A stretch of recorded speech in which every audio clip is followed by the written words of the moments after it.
ఇవాల్టి నుంచి పార్లమెంటు ప్రత్యేక సమావేశాలు జరగనున్నాయి. మహిళా రిజర్వేషన్ల చట్టాన్ని అమలు చేయడానికి, అలాగే లోక్సభ సభ్యుల సంఖ్యను 850కి పెంచడానికి ఉద్దేశించిన 3 బిల్లులను ప్రభుత్వం లోక్సభలో లిస్టింగ్ చేసింది.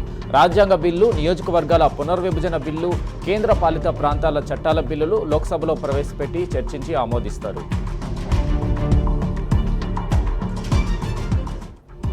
డీలిమిటేషన్తో దక్షిణాది రాష్ట్రాలకు అన్యాయం చేస్తే పెను ఉద్యమం తప్పదని కేంద్రాన్ని బీఆర్ఎస్ వర్కింగ్ ప్రెసిడెంట్ కేటీఆర్ హెచ్చరించారు.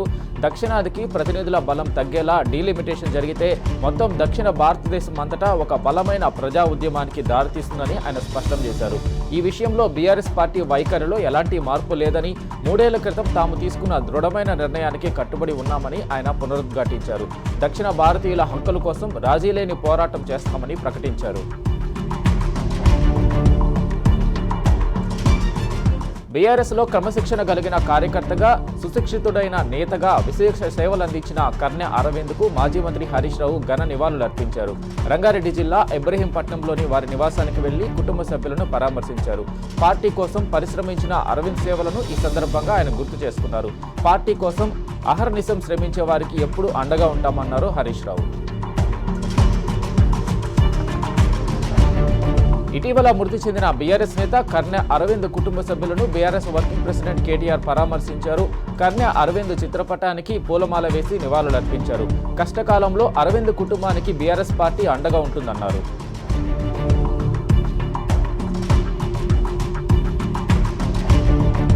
జగిత్యాలలో ఈ నెల 20న నిర్వహించబోయే భారీ బహిరంగ సభ కోసం బీఆర్ఎస్ పార్టీ సన్నద్ధమవుతుంది. ఈ సభలో బీఆర్ఎస్ అధినేత, తెలంగాణ తొలి సీఎం కేసీఆర్ సమక్షంలో మాజీ మంత్రి జీవన్ రెడ్డి బీఆర్ఎస్ పార్టీలో చేరబోతున్నారు. ఈ సభను గ్రాండ్ సక్సెస్ చేసేందుకు జగిత్యాల జిల్లా మల్యాల కోడిమ్యాలలో మాజీ ఎమ్మెల్యే పెద్ది సుదర్శన్ రెడ్డి సన్నాహక సమావేశం నిర్వహించారు.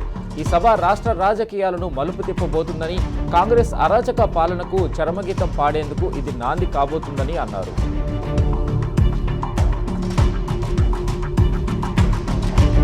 పోషణ అభియాన్ పథకం కింద అంగన్వాడీ కార్యకర్తలకు స్మార్ట్ ఫోన్ల కొనుగోలులో నిధుల దుర్వినియోగం జరిగిందని, వెంటనే విచారణ జరపాలని కోరుతూ కేంద్ర మంత్రి అన్నపూర్ణ దేవికి బీఆర్ఎస్ నేత మన్నె క్రిషాంక్ లేఖ రాశారు. కేంద్ర నిధుల వినియోగంలో పారదర్శకత లోపించిందని, దీనిపై అనేక సందేహాలు ఉన్నాయని లేఖలో పేర్కొన్నారు. కాంట్రాక్టర్లకు లాభం చేకూర్చేలా రాష్ట్ర ప్రభుత్వం నిబంధనలు మార్చిందని ఆరోపణలు చేశారు.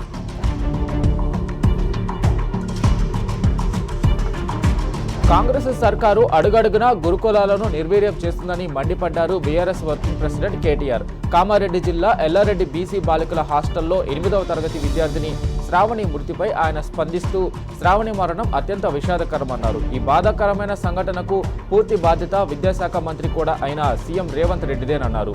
కేసీఆర్ హయాంలో విద్యా వ్యవస్థను, గురుకులాలను, హాస్టళ్లను అత్యంత పటిష్టంగా నిర్వహిస్తే కాంగ్రెస్ సర్కారు మాత్రం నిర్లక్ష్యం చేస్తుందని ఫైర్ అయ్యారు కేటీఆర్.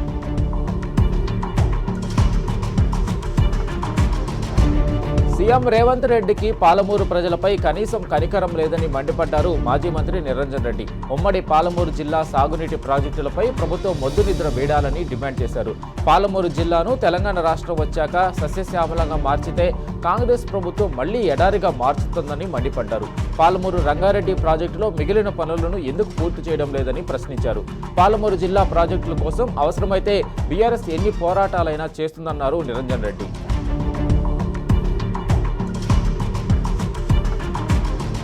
తెలంగాణను అభివృద్ధి పదంలో కేసీఆర్ నిలిపారని మాజీ మంత్రి మల్లారెడ్డి స్పష్టం చేశారు. హైదరాబాద్లో ఐటీ డెవలప్మెంట్ కోసం కేటీఆర్ విశేష కృషి చేశారని తెలిపారు. బీఆర్ఎస్ హయాంలో ఐటీ ఉద్యోగుల సంఖ్య 3 లక్షల నుంచి 9 లక్షలకు పెరిగిందన్నారు. కేసీఆర్ పాలనలో దేశంలో ఆదర్శ రాష్ట్రంగా తెలంగాణ నిలిచిందని, కాంగ్రెస్ హయాంలో నాశనమైందని మల్లారెడ్డి విరుచుకుపడ్డారు.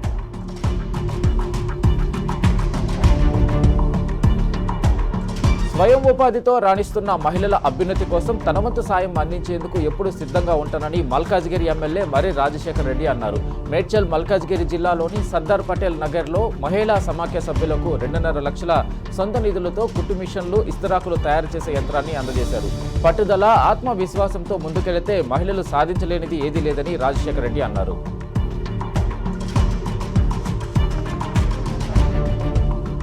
జగిత్యాల జిల్లాలో జరిగే సభలో కేసీఆర్ చేయనున్న ప్రసంగం కోసం రాష్ట్ర ప్రజానీకం ఆసక్తిగా ఎదురుచూస్తుందని బీఆర్ఎస్ జిల్లా అధ్యక్షుడు కల్వకుంట్ల విద్యాసాగర్ రావు అన్నారు. ఈ నెల 20న జగిత్యాలలో జరగనున్న బీఆర్ఎస్ సభ కోసం సన్నాహక సమావేశం నిర్వహించారు. జగిత్యాల జైత్రయాత్ర అనే విధంగా సభను విజయవంతం చేయాలని పిలుపునిచ్చారు. రాష్ట్ర నలుమూలల నుంచి ప్రజలు సభకు తరలివచ్చేలా ఏర్పాట్లు ఉండాలని సూచించారు.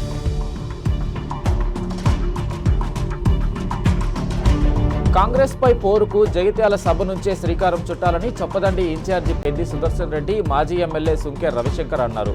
ఏప్రిల్ 20న జరగనున్న కేసీఆర్ సభకు ప్రజలు భారీగా తరలి రావాలని పిలుపునిచ్చారు. బోయినపల్లి నుంచి జైత్రయాత్రగా బయలుదేరాలని సూచించారు.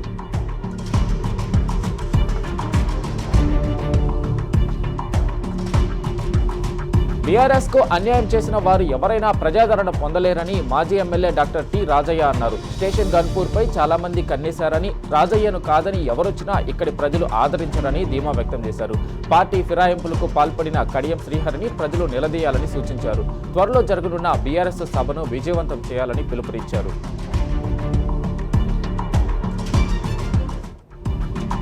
సీఎం రేవంత్ రెడ్డి మరోసారి డైవర్షన్ డ్రామాకు తెరలేపారు. ప్రజల దృష్టిని మరల్చేందుకు కుతంత్రం పన్నారు. బీఆర్ఎస్ అధినేత, మాజీ ముఖ్యమంత్రి కేసీఆర్ సభ అంటేనే వణికిపోతున్న ఆయన జగిత్యాలలో బీఆర్ఎస్ సభ జరిగే 20వ తేదీనే మేడిగడ్డ పర్యటనకు సిద్ధమయ్యారు. గతంలోనూ ఇదే తీరుగా వ్యవహరించి పలుచనయ్యారు.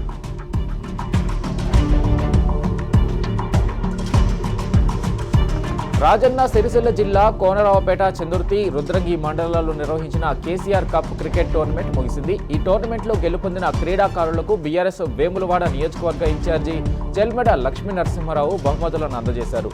మొదటి బహుమతి 50,000 రూపాయలు, రెండవ బహుమతి 20,000 రూపాయలను నగదు బహుమతిగా అందజేశారు.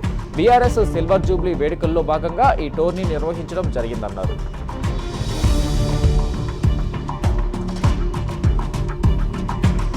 మహబూబాబాద్ జిల్లా దంతాలపల్లిలోని కౌశిక్ వైన్స్ లో మద్యం అధిక ధరలకు విక్రయిస్తున్నారని సర్పంచుల ఫోరం నాయకుడు దామోదర్ రెడ్డి ఆరోపించారు.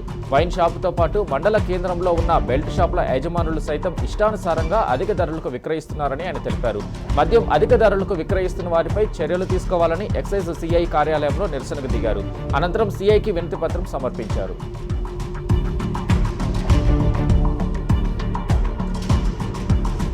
రేవంత్ ప్రభుత్వ అసమర్థ పాలనపై అన్నదాతలు బగ్గమంటున్నారు. మొక్కజొన్న కొనుగోలు కేంద్రంలో కొర్రీలు పెడుతున్నారని వరంగల్ జిల్లాలో రైతులు ఆందోళనకు దిగారు. వర్ధన్నపేట మండలం ఇల్లంద వ్యవసాయ మార్కెట్ ముందు జాతీయ రహదారిపై ధర్నా చేపట్టారు.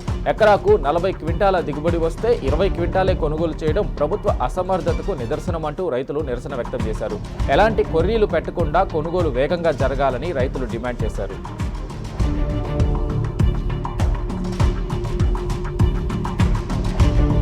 విద్యుత్ ఆర్టిజన్ల సమ్మె 8వ రోజుకు చేరుకుంది. ఎర్రటి అగ్గిని కూడా లెక్క చేయకుండా తమ న్యాయమైన సమస్యల కోసం ఆర్టిజన్ కార్మికులు ఆందోళనకు నిర్వహిస్తూనే ఉన్నారు. మంచిర్యాల విద్యుత్ భవన్ వద్ద మూతికి నల్లగుడ్డలు కట్టుకుని కార్మికులు నిరసన తెలిపారు. ఇప్పటికైనా ప్రభుత్వం దిగివచ్చి తమ సమస్యలు పరిష్కరించాలని ఆర్టిజన్ కార్మికులు డిమాండ్ చేస్తున్నారు. ప్రభుత్వం ఇచ్చిన హామీలన్నీ అమలుకు నోచుకోనివేనని, వాటిని అమలు చేయాలన్న చిత్తశుద్ధి ఏమాత్రం పాలకులకు లేదని సిఐటియు మండిపడింది. వారం రోజులుగా సమ్మె చేస్తున్న ఆర్టిజన్ కార్మికులకు మద్దతుగా మంచిర్యాల బస్టాండ్ ముందు ధర్నా చేపట్టారు. రాష్ట్ర వ్యాప్తంగా ఉన్న ఆర్టిజన్ కార్మికులను వారి విద్యార్హతలను బట్టి కన్వెన్షన్ చేయాలని సిఐటియు నేతలు డిమాండ్ చేశారు.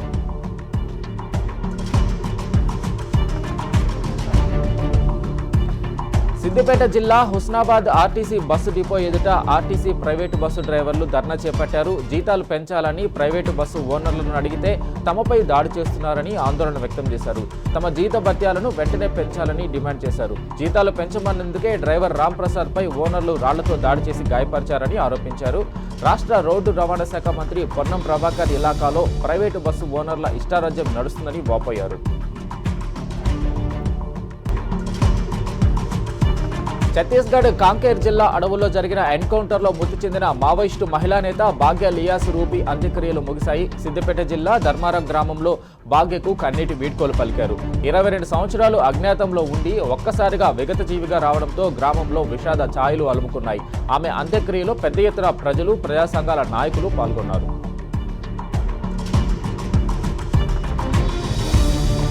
వరంగల్ జిల్లా పోలీసుల వేధింపులు తట్టుకోలేక ఓ మహిళ ఆత్మహత్యాయత్నానికి పాల్పడింది. తన భర్తపై తప్పుడు కేసు పెట్టి 12 రోజులుగా పోలీస్ స్టేషన్లో బంధించి చిత్రహింసలు పెడుతున్నారని, తనతో పాటు పిల్లలను కూడా మానసికంగా హింసిస్తున్నారని ఆవేదన వ్యక్తం చేసింది.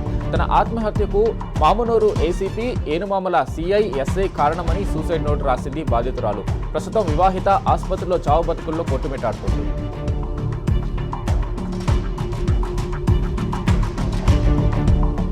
మేడ్చల్ జిల్లా మూడుచింతలపల్లి మున్సిపాలిటీ పరిధిలోని కొల్తూరులో గంజాయి విక్రయిస్తున్న ముఠాను ఎస్ఓటీ పోలీసులు పట్టుకున్నారు. ముందస్తు సమాచారం మేరకు కొల్తూరు నుంచి తుర్కపల్లి వెళ్లే మార్గంలోని ఓ గ్రౌండ్లో గుట్టు చప్పుడు కాకుండా గంజాయి అమ్ముతున్నట్లు తెలిసి పోలీసులు దాడులు నిర్వహించారు. దాడుల్లో మొత్తం 13 మంది గంజాయి విక్రయిస్తున్నట్లు గుర్తించగా 6 నిందితులను అదుపులోకి తీసుకున్నారు. మరో 7 పరారయ్యారు.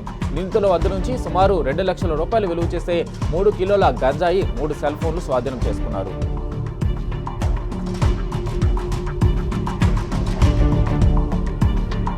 ఎల్లారెడ్డి బీసీ బాలికల వసతి గృహంలో మృతి చెందిన శ్రావణి కుటుంబాన్ని ఆదుకోవాలని మాజీ ఎమ్మెల్యే జాజాల సురేందర్ డిమాండ్ చేశారు. తక్షణమే ప్రభుత్వం స్పందించాలని ధర్నా నిర్వహించారు. ధర్నాను పోలీసులు అడ్డుకోవడంతో స్వల్ప ఉద్రిక్తత చోటు చేసుకుంది. సురేందర్తో పాటు బీఆర్ఎస్ కార్యకర్తలను అరెస్టు చేసి బిక్కనూరు పోలీస్ స్టేషన్కు తరలించారు.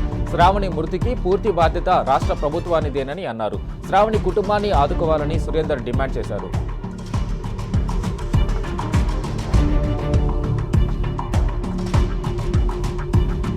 రాష్ట్ర వ్యాప్తంగా మీ సేవా కేంద్రాలపై ఏసీబీ అధికారులు దాడులు నిర్వహించింది. ఇందులో భాగంగానే అంబర్పేట మీ సేవా కేంద్రంలో అధికారులు సోదాలు నిర్వహించారు. సెంటర్లోని కంప్యూటర్ హార్డ్ డిస్కులు, ఆపరేటర్ల సెల్ ఫోన్లు, వినియోగదారుల దరఖాస్తులను పరిశీలించారు. తనిఖీల్లో ఏవైనా అవకతవకలు బయటపడితే చర్యలు తప్పవని ఏసీబీ డీఎస్పీ శ్రీనివాసరెడ్డి హెచ్చరించారు.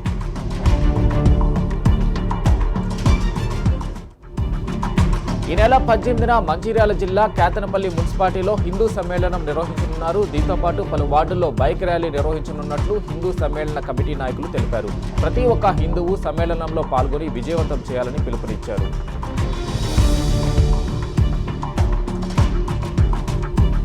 మెదక్ జిల్లా కౌడిపల్లిలో ఇందిరమ్మ ఇండ్ల మంజూరు పత్రాల పంపిణీ కార్యక్రమం రసాబసగా మారింది. ప్రోటోకాల్ పాటించకపోవడంపై సర్పంచులు మధ్య ఘర్షణకు దారితీసింది. సభపైకి మొదటగా కౌడిపల్లి సర్పంచ్ చంద్రం కృష్ణగౌడ్ను ఆహ్వానించడంపై మరో ఊరు సర్పంచ్ దుర్గారెడ్డి అభ్యంతరం తెలిపారు. దీంతో అక్కడే ఉన్న నర్సాపూర్ ఎమ్మెల్యే సునీత లక్ష్మారెడ్డి కలుగు చేసుకుని ఇరువురికి నచ్చజెప్పారు.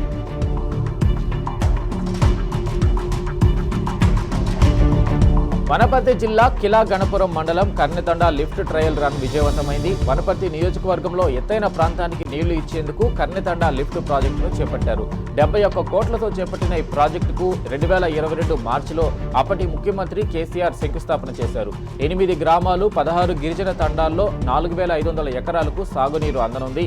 బీఆర్ఎస్ హయాంలోనే 95% పనులు పూర్తి కాగా 2.5 ఏళ్లుగా పెండింగ్ పెట్టి ఎట్టకేలకు అధికారులు ట్రయల్ రన్ పూర్తి చేశారు.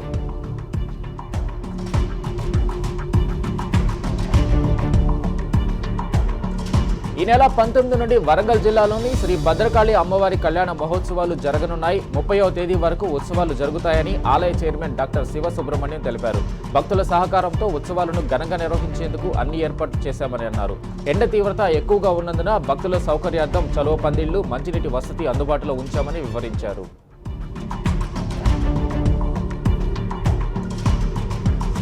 నాగర్ కర్నూలు జిల్లాలోని పెండింగ్ ప్రాజెక్టులను సత్వరమే పూర్తి చేయాలని పాలమూరు పెండింగ్ ప్రాజెక్టు సాధన కమిటీ నాయకులు డిమాండ్ చేశారు. నాగర్ కర్నూలు జిల్లా కొల్లాపూర్ మండలం ఎల్లూరులో మహాత్మా గాంధీ ఎత్తిపోతల ప్రాజెక్టు, నార్లాపూర్లో పాలమూరు రంగారెడ్డి ప్రాజెక్టు ఎత్తిపోతల పథకం పనులను కమిటీ బృందం పరిశీలించింది. సీఎం రేవంత్ రెడ్డి సొంత జిల్లాలోనే ప్రాజెక్టులపై నిర్లక్ష్యం వ్యవహరిస్తున్నారని మండిపడ్డారు. పెండింగ్ ప్రాజెక్టును పూర్తి చేసి రైతులకు న్యాయం చేయాలని జేఏసీ నాయకులు డిమాండ్ చేశారు. నిజామాబాద్ జిల్లాలో పసుపు రైతుల ఆగ్రహం కట్టలు తెచ్చుకుంది. ఓవైపు గిట్టుబాటు ధర లేకపోవడం, మరోవైపు సాఫ్ట్వేర్ సమస్యలతో విసిగిపోయిన రైతులు మార్కెట్ కార్యాలయంపై దాడికి దిగారు. అద్దాలు, ఫర్నిచర్ను పగలగొట్టారు. 3 వారాల్లో పసుపు ధర 14,000 నుంచి 9,000కు పడిపోవడంపై ఆవేదన వ్యక్తం చేశారు.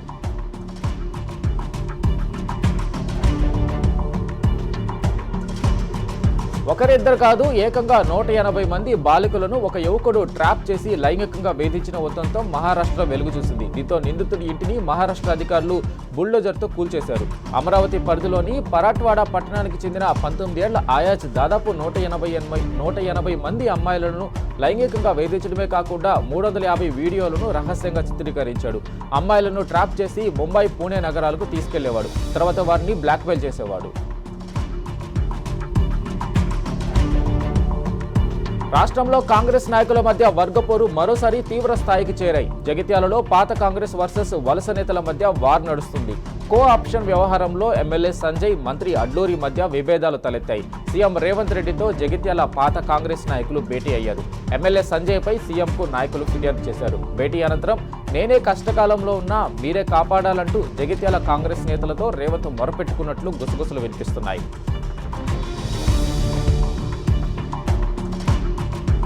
రాజన్న సిరిసిల్ల జిల్లాలోని శ్రీ రాజరాజేశ్వర జలాశయం ఎడారిని తలపిస్తుంది. నీటి నిల్వ గణనీయంగా తగ్గడంతో కాంగ్రెస్ సర్కార్ తీరుపై రైతులు, స్థానికులు ఆగ్రహం వ్యక్తం చేస్తున్నారు. గత బీఆర్ఎస్ హయాంలో మండు టెండర్లో సైతం మిడ్మానేరు జలాశయం నిండు కొండలా ఉండేదని కేసీఆర్ పాలనను గుర్తు చేసుకుంటున్నారు రైతులు. రిజర్వాయర్ పూర్తి స్థాయి సామర్థ్యం 27.55 టీఎంసీ కాగా ప్రస్తుతం నీటి నిల్వ 8.663కు చేరింది. Nagpur Amravati green field highway నిర్వాసితులు న్యాయం కోసం పోరాడుతూనే ఉన్నారు. జిల్లాకు చెందిన మంత్రులు రైతుల ఆవేదనను అర్థం చేసుకోవాలని తెలంగాణ రైతు సంఘం ఖమ్మం జిల్లా కార్యదర్శి రాంబాబు అన్నారు. ఆర్డీఓను కలిసి తమ బాధలు వెళ్లబోసుకున్నామంటే ఆయన అందుబాటులో లేకుండా పోయారని నిర్వాసితులు ఆవేదన వ్యక్తం చేశారు. 2013 భూసేకరణ చట్టం ప్రకారం గ్రీన్ ఫీల్డ్ హైవే భూ నిర్వాసితులకు న్యాయం చేయాలని వారు డిమాండ్ చేశారు.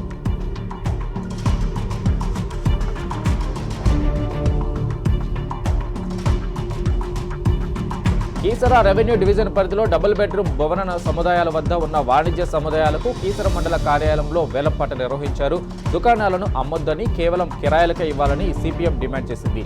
ఈ గృహ సముదాయాల అభివృద్ధికి ప్రభుత్వమే కార్పస్ ఫండ్ ఏర్పాటు చేసి మరమ్మతులు, పరిశుభ్రత, భద్రత, నీరు, విద్యుత్, పబ్లిక్ పార్కులు, లైబ్రరీలు ఏర్పాటు చేయాలని సిపిఎం నేతలు డిమాండ్ చేశారు.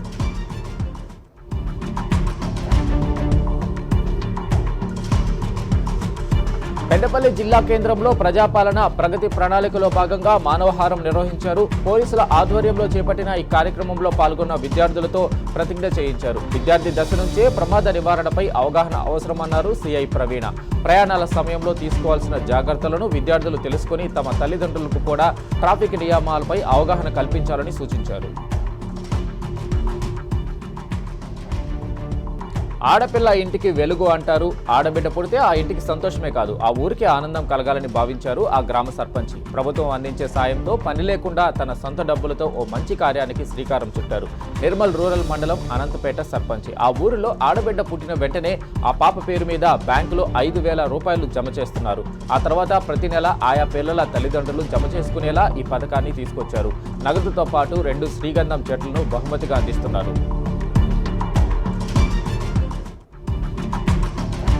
సీఎం రేవంత్ రెడ్డి సొంత మండలంలోనే ఇసుక మాఫియా రెచ్చిపోతుంది. నాగర్ కర్నూలు జిల్లా వంగూరు మండలంలో ఇసుక దందాలతో రెచ్చిపోతున్నారు అక్రమార్కులు. విచ్చలవిడిగా అక్రమంగా ఇసుక రవాణా చేస్తున్నా అధికారులు పట్టించుకోవడం లేదు. అనుమతులతో డే టైంలోనే తరలించాల్సిన ఇసుక రాత్రిళ్లు అక్రమ రవాణాకు తెగబడుతున్నారు. మిట్ట సదుగోడు నుంచి అక్రమంగా తరలిస్తున్న ఇసుక లారీలను పోతిరెడ్డిపల్లి, పోల్కంపల్లి గ్రామస్తులు అడ్డుకున్నారు.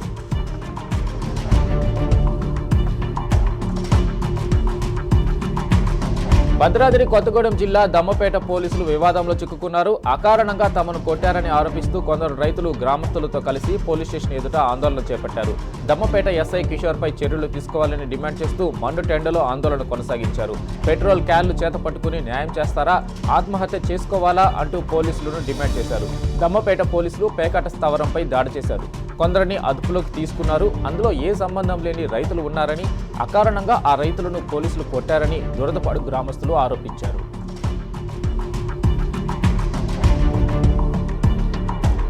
రోడ్డు భద్రతా వారోత్సవాలలో భాగంగా కొత్తగూడెంలో బైక్ ర్యాలీ నిర్వహించారు. రోడ్డు భద్రతపై అవగాహన కల్పించేందుకు నిర్వహించిన ఈ ర్యాలీని ఆర్టీఓ వెంకటరమణ జెండా ఊపి ప్రారంభించారు.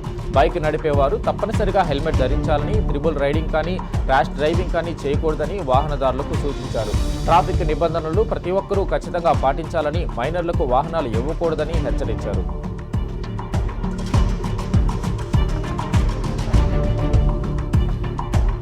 మహబూబాబాద్ మున్సిపాలిటీలో పారిశుద్ధ్య సమస్య తీవ్రంగా ఉంది. గత కొన్ని రోజులుగా వీధుల్లో చెత్తను శుభ్రం చేయకపోవడంతో ఆగ్రహించిన 21వ వార్డు ప్రజలు వినూత్న నిరసనకు దిగారు. ఇంట్లో చెత్తనంతా తెచ్చి మున్సిపల్ కార్యాలయంలో పోసి నిరసన తెలిపారు. దీంతో సత్వరమే చెత్తను తొలగించే పనులు చేపడతామని అధికారులు, మున్సిపల్ చైర్మన్ హామీ ఇవ్వడంతో ప్రజలు శాంతించారు.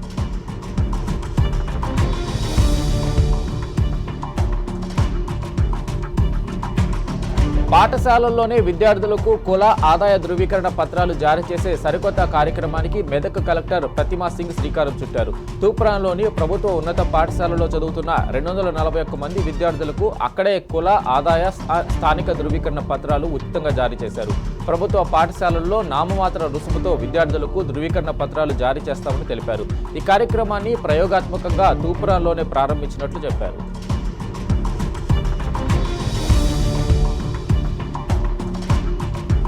అనారోగ్యంతో ఉన్న కోడెలను పంపిణీ చేశారని ఓ రైతు ఆగ్రహం వ్యక్తం చేశారు. రాజన్న సిరిసిల్ల జిల్లా కనగర్తి గ్రామానికి చెందిన బడే స్వామిదాస్ వేములవాడ రాజన్న కోడెల కోసం దరఖాస్తు చేసుకున్నాడు. అయితే అనారోగ్యంతో బాధపడుతున్న కోడెలను అధికారులు అందించారని బాధితుడు ఆరోపిస్తున్నాడు. స్థానిక పశువైద్య అధికారులను సంప్రదించగా వారు వచ్చి పరిశీలించిన కోడెలకు వచ్చిన వ్యాధిని గుర్తించలేకపోతున్నారని పేర్కొన్నాడు. చికిత్స చేయించినా తగ్గడం లేదని వాపోయాడు. గతంలో కూడా అనారోగ్యంతో బాధపడుతున్న కోడెల్ని ఇవ్వగా వాటికి చికిత్స చేయించినా మృతి చెందాయని ఆవేదన వ్యక్తం చేశాడు. తెలంగాణ వ్యాప్తంగా 43 డిగ్రీలకు పైగా ఉష్ణోగ్రతలు నమోదవుతున్నాయి. రానున్న 3 రోజులు ఉష్ణోగ్రతలు క్రమేపీ 1 నుంచి 2 డిగ్రీలు పెరిగే అవకాశం ఉందని వాతావరణ శాఖ వెల్లడించింది. ఈ 3 రోజులు పలు జిల్లాల్లో వడగాలులు వీచే అవకాశం ఉందని హెచ్చరించింది. ఈ నేపథ్యంలోనే ఉమ్మడి ఆదిలాబాద్, మహబూబ్ నగర్, నిజామాబాద్తో పాటు ఖమ్మం, మెదక్, మేడ్చల్, మల్కాజ్గిరి, హైదరాబాద్ జిల్లాలకు ఆరెంజ్ హెచ్చరికలు జారీ చేసింది. ఆయా జిల్లాల్లో గరిష్ట ఉష్ణోగ్రతలు 41 నుంచి 44 డిగ్రీల మేర నమోదయ్యే అవకాశం ఉందని పేర్కొంది.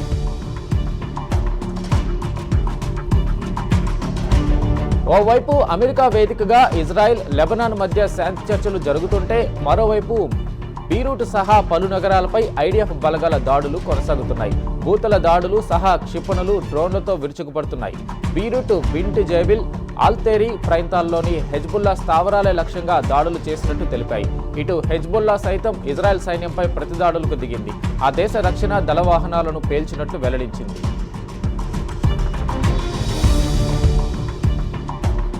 అమెరికా వేదికగా ఇజ్రాయెల్, లెబనాన్ మధ్య శాంతి చర్చలు కొనసాగుతున్నాయి. వాషింగ్టన్లోని యుఎస్ విదేశాంగ మంత్రి మార్కో రూబియో నేతృత్వంలో ఇరు దేశాల ప్రతినిధులు భేటీ అయ్యారు.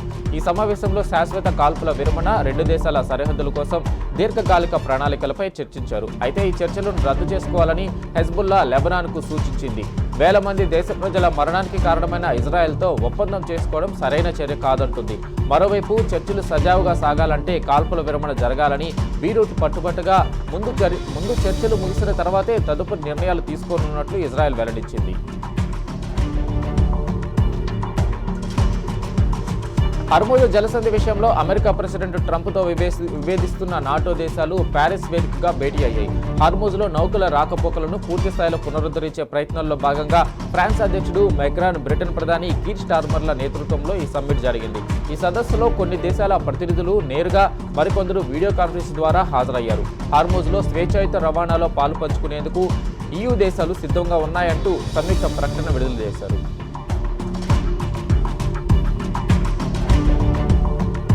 ఇరాన్ దిగ్బంధనాన్ని యుఎస్ సెంట్రల్ కమాండ్ కొనసాగిస్తుంది. ఆ దేశానికి నౌకల రాకపోకలను హర్ముజ్ సమీపంలో అడ్డుకుంటుంది. ఈ ఆపరేషన్లో 10,000 మందికి పైగా సైనికులు, 18 యుద్ధ నౌకలు, 100కు పైగా యుద్ధ విమానాలు పాల్గొంటున్నట్లు తెలిపింది. ఓడరేవుల దిగ్బంధనంపై ఆగ్రహంతో ఉన్న ఇరాన్ అమెరికాపై చర్యలు తీసుకోవాలని ఐక్యరాజ్య సమితికి విజ్ఞప్తి చేసింది. అమెరికా చర్య తమ సార్వభౌమాధికారానికి, ప్రాదేశిక సమగ్రతను తీవ్రంగా ఉల్లంఘిస్తుందని ఫిర్యాదులో పేర్కొంది.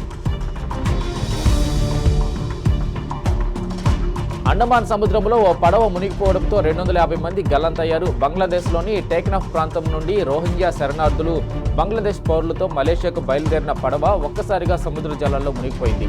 బలమైన గాలులకు తోడు కెరటాల ఉధృతి ఎక్కువగా ఉండడం, పరిమితికి మించి ప్రయాణం చేస్తుండటంతో ప్రమాదం జరిగినట్లు ఐక్యరాజ్య సమితి శరణార్థుల హై కమిషన్ తెలిపింది. వారంతా వలసపోతున్నారని తెలిపింది.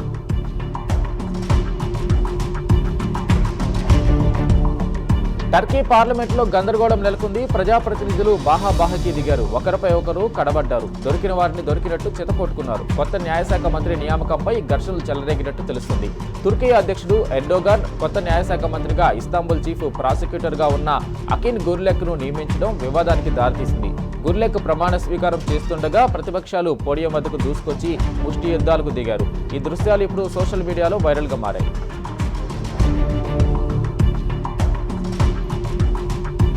ఐపీఎల్లో భాగంగా చిన్నస్వామి స్టేడియం వేదికగా లక్నో సూపర్ జైంట్స్తో జరిగిన మ్యాచ్లో రాయల్ ఛాలెంజర్స్ బెంగళూరు 5 వికెట్ల తేడాతో ఘన విజయం సాధించింది. తొలుత బ్యాటింగ్కు దిగిన లక్నో నిర్ణీత 20 ఓవర్లలో 146 పరుగులకు ఆలౌట్ అయింది. లక్ష్య ఛేదనలో ఆర్సీబీ సత్తా చాటింది. కేవలం 15.1 ఓవర్లలో 5 వికెట్లు కోల్పోయి 149 పరుగులు చేసింది.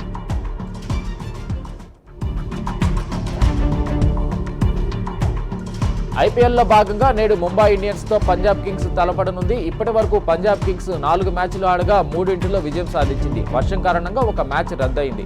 ఇక ముంబై ఇండియన్స్ 4 మ్యాచ్లు ఆడగా 1 విజయం మాత్రమే నమోదు చేసింది. సాయంత్రం 7:30 మ్యాచ్ ప్రారంభం కానుంది. గాయం కారణంగా రోహిత్ శర్మ మ్యాచ్కు దూరం కావడం ముంబై ఇండియన్స్కు బ్యాడ్ న్యూస్.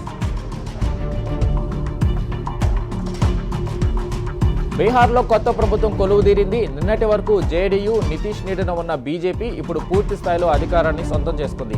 బీహార్ సీఎంగా తొలిసారి ఓ బీజేపీ నేత ప్రమాణ స్వీకారం చేశారు.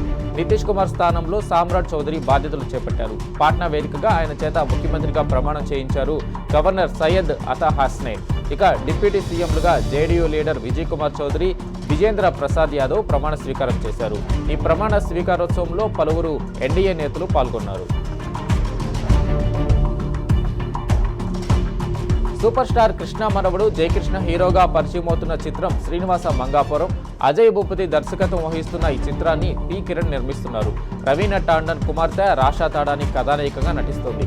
సీనియర్ నటుడు మోహన్ బాబు విలన్ పాత్రలో కనిపించనున్నారు. టాలీవుడ్ అగ్ర హీరో మహేష్ బాబు టీజర్ను విడుదల చేశారు. టైమ్ మ్యాగజైన్ తాజాగా విడుదల చేసిన ప్రపంచవ్యాప్త ప్రభావశీలుర జాబితాలో బాలీవుడ్ హీరో రణబీర్ కపూర్ చోటు దక్కించుకున్నారు. 2026కు గాను ఈ లిస్టులో స్థానం పొందిన ఏకైక భారతీయ నటుడాయన.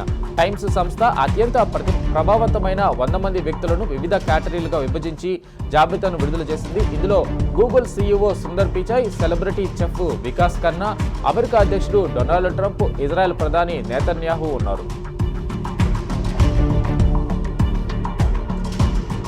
పెద్ద సినిమా విడుదల వాయిదా పడే అవకాశాలున్నాయంటూ ఇప్పటికే నెట్టింట వార్తలు హల్చల్ చేస్తూనే ఉన్నాయి. ఇప్పుడు అవే నిజమయ్యాయి. పెద్ద ఏప్రిల్ 30న రావడం లేదని మేకర్స్ అధికారికంగా ప్రకటించారు. అంతేకాదు జూన్లో ప్రేక్షకుల ముందుకు వస్తుందని తెలిపారు. అయితే ఈసారి మరో ట్విస్ట్ ఇస్తూ రిలీజ్ డేట్ ఎప్పుడనేది మాత్రం సస్పెన్స్లో పెట్టేశారు.